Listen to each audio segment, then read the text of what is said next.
ఇక నేను ముఖ్యంగా ఈరోజు చెప్పాలనుకున్నది 2 అంశాలు.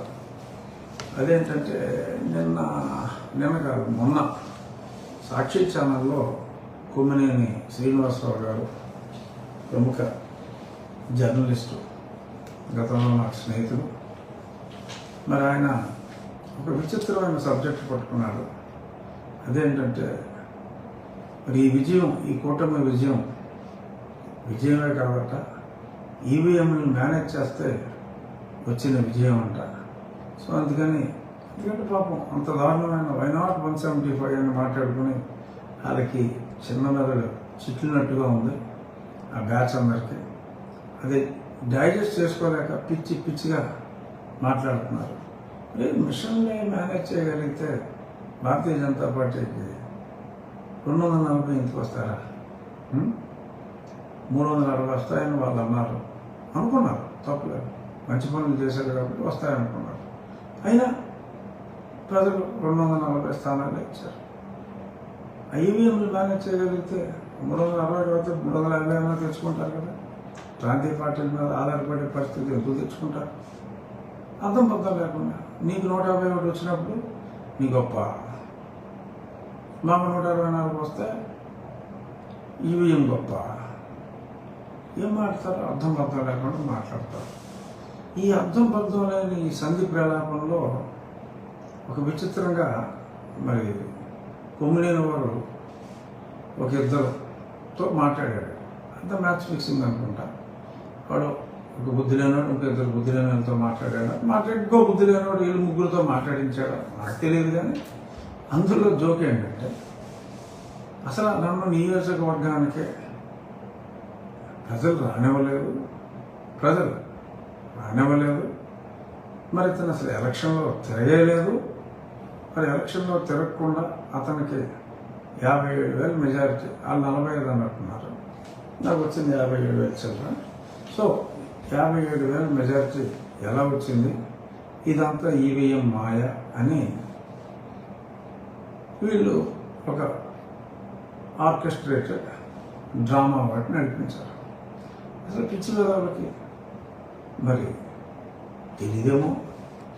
నేను ఈ సంవత్సరం జనవరి 13వ తారీఖు 4 సంవత్సరాల తర్వాత నా నియోజకవర్గానికి వెళ్ళడం జరిగింది.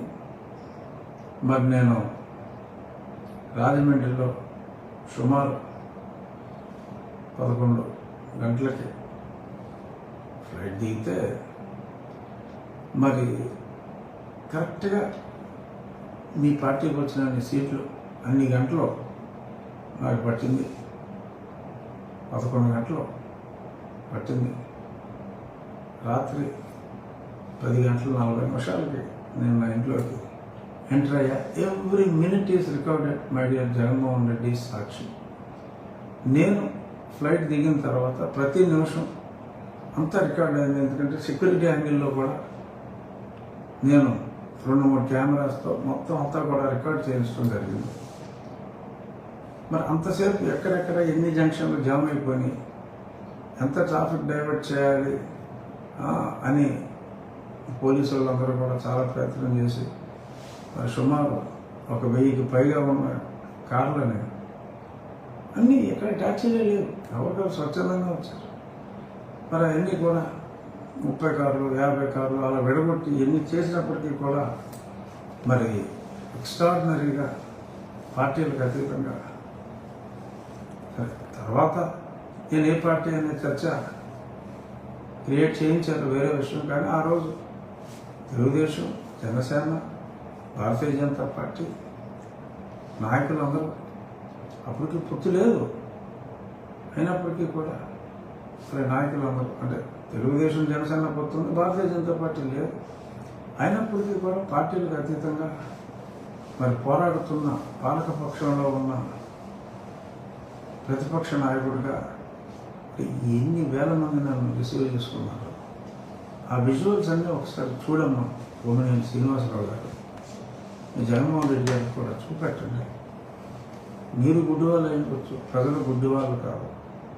సో నేను అత్యంత ప్రజాదరణతో 4 ఏళ్ళ తర్వాత నా కాన్స్టిట్యున్సీకి నేను ఎంటర్ అయ్యి మరి అక్కడ మరి అంతమంది ప్రజల మద్దతు నాకు ఉంటే ప్రజలు తిరస్కరించిన వ్యక్తికి ఇన్ని వేల ఓట్ల మెజారిటీ ఎలా వస్తుందని చెప్పి సిగ్గు లేకుండా మీరు మాట్లాడినప్పుడు ఖండించకపోతే కొంతమంది సాక్షియే చదివి దిక్కుమాలిన వాళ్ళకి ఏమో నిజం అనుకుంటారేమో. నేను ఇప్పుడు ఛాలెంజ్ చేస్తున్నా.